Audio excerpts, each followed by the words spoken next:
Terima kasih Anda masih bersama kami. Bagi Anda yang baru saja bergabung, kami hadirkan kembali 3 berita utama hari ini. Wisata dapat, penat lenyap. Inilah susur sungai di wisata air Banyu Biru, Kabupaten Semarang. Intip keseruan atraksi lumba-lumba di wisata Pantai Cahaya Kendal.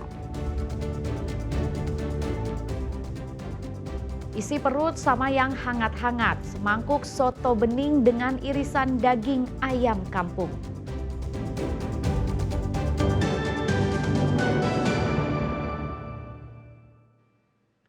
Kabar duka Indonesia kehilangan rohaniwan dan tokoh budaya Fransiskus Xaverius Muji Sutrisno. Jenazah disemayamkan di Kapel Kolase Kanisius, Jakarta Pusat. Rohaniwan Katolik sekaligus budayawan Fransiskus Xaverius Muji Sutrisno tutup usia pada Minggu malam di usia ke-71 tahun. Pengajar teologi yang dikenal sebagai Romo Muji meninggal dunia di Rumah Sakit Karolus, Jakarta Pusat karena sakit. Sejumlah kerabat dan juga umat Katolik sejak Senin pagi berdatangan ke rumah duka untuk memberikan doa. Rencananya jenazah Romo Muji akan dimakamkan besok di Taman Maria Ratu Damai, Girisonta, Ungaran, Jawa Tengah. Meski hingga kini belum ada kejelasan kapan Ibu Kota Nusantara atau IKN resmi menjadi pusat pemerintahan, namun pembangunannya masih terus berlanjut. Hal ini dibuktikan dengan banyaknya pekerjaan di sekitar wilayah kawasan inti pusat pemerintahan atau KIPP. Kawasan inti pusat pemerintahan atau KIPP menjadi area yang hingga kini pembangunannya terus dikebut di Ibu Kota Nusantara. Selain fokus pada ekosistem, plaza legislatif dan yudikatif, pengerjaan proyek juga beriringan dengan pembangunan pasar modern dan sarana pendidikan. Ekosistem legislatif dan yudikatif ditargetkan selesai pada akhir tahun 2027. Agar pada tahun 2028 IKN sudah bisa menjadi ibu kota politik sesuai yang dicanangkan oleh Presiden Prabowo. Sekarang kalau kita lihat di sisi kiri dan sisi kanannya istana sedang dimulai pembangunan untuk kawasan atau ekosistem legislatif dan ekosistem yudikatif. Ini nggak perlu dijawab sebenarnya, ya tadi seeing is believing lah, seperti itu. Untuk progres pembangunan tahap kedua sisi kiri dan kanan dari istana ini boleh di-spill nggak sih Pak? Berapa persen sih sekarang? Saya pikir baru hampir 2-3 mingguan ini mulai ya, jadi mungkin masih tahap land clearing, tapi kan target pembangunan kan sudah dijelaskan ya, paling lambat nanti di awal tahun 2028. Tapi diharapkan kalau tidak ada persoalan dalam proses pembangunan itu, di akhir 2027 barangkali sudah bisa selesai.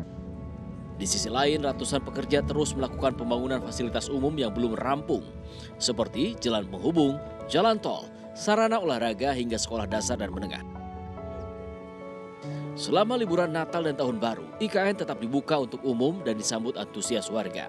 Untuk tahun ini, pihak otorita memberikan kesempatan kepada pengunjung untuk bisa memasuki pelataran Istana Negara.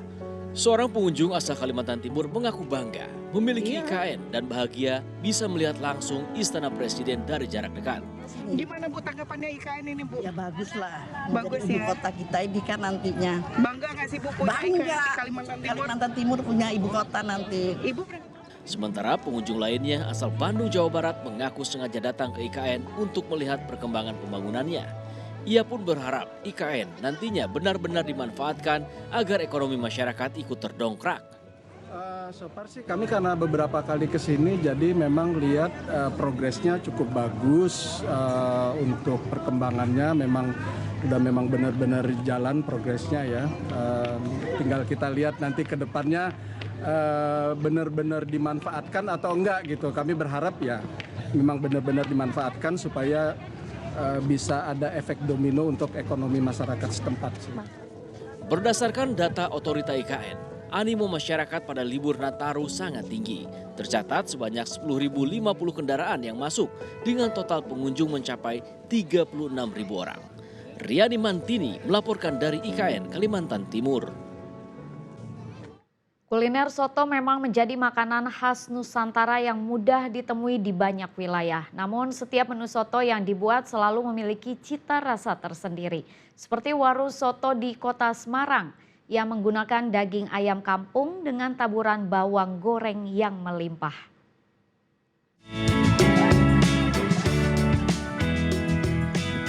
Musim hujan enaknya kuliner yang anget-anget seperti soto.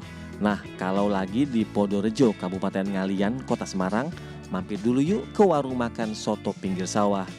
Di sini ada soto khas Boyolali dengan kuahnya bening. Dari sajian mungkin tak jauh berbeda, namun soal kualitas bahan dan rasa jangan disamakan. Soalnya daging suwir yang dipakai itu dari daging ayam kampung. Kuahnya bening juga kaya rempah, dan yang buat makin nikmat, taburan bawang goreng yang melimpah. Rasanya soto yang enak mengundang warga dari berbagai daerah datang ke warung makan ini. Rasanya enak, cocok, terus segar juga, enak di mulut, apalagi pemandangannya indah ya. Jadi makin menyenangkan dan asik di saat makan soto yang enak ini. Buat aku sih, dan bener-bener kayak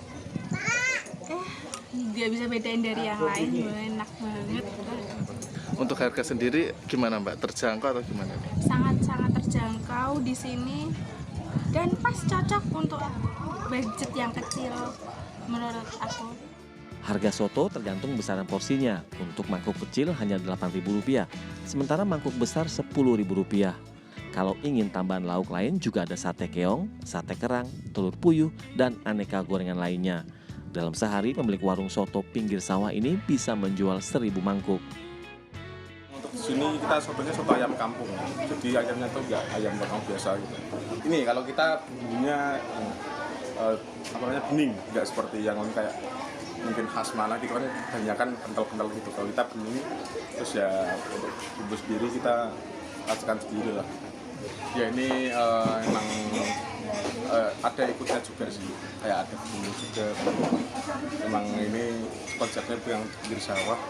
Memang karena sawahnya luas juga bisa dilihat dengan makanya kita bumbunya ada tingkat terus panjang gitu biar kelihatan semua sawahnya, biar dapat view-nya lah, nggak sekedar makan soto aja gitu. Suasana yang masih asri dengan angin sepoi-sepoi menambah kenikmatan makan semangkuk kuah soto bening hangat. Di sini yang membedakan adalah kuah soto ini menggunakan kuah bening dan suiran ayam menggunakan ayam kampung. Nah, di sini juga suasana masih asri, bisa melihat hamparan persawahan yang tentunya bisa menambah nafsu makan Anda. Ali Mustaqfirin melaporkan dari Kota Semarang, Jawa Tengah.